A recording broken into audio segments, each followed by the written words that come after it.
Just before your body is about to fail, you often feel your best. Let me explain.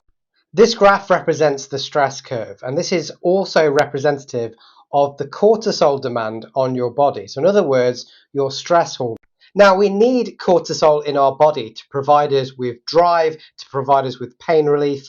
And what we can see is right down here is when we've got low cortisol. So we're not performing very highly, but as we start to perform and our motivation grows, we kind of get to a peak where we call this kind of like a flow state, where we've got enough cortisol, we've got enough demand on our body, and we are performing really well.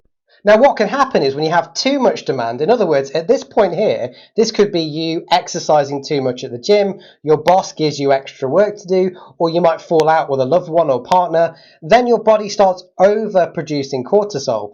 And you then fall into this area of called burnout, or when your body is fully exhausted. But just before that moment, at this point here, your body is producing so much cortisol and adrenaline that you actually feel really good. You're actually numbing the pain. So before you fall into burnout, you can often feel your best, which is why it's very, very important to monitor your HRV.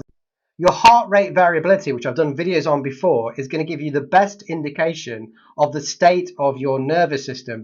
So by monitoring your HRV, you can make sure you're staying in this spot here rather than moving into the burnout phase, because your HRV will start lowering when you are falling towards the burnout stage. And you won't notice this because you'll just have a couple of more coffees, you'll sleep a little less, and you'll keep pushing yourself until your body breaks. So make sure you are tracking your HRV on a daily basis. It's going to stop you falling into that burnout area, and it's going to make sure that your nervous system is in tip-top condition and you can respond well to demand.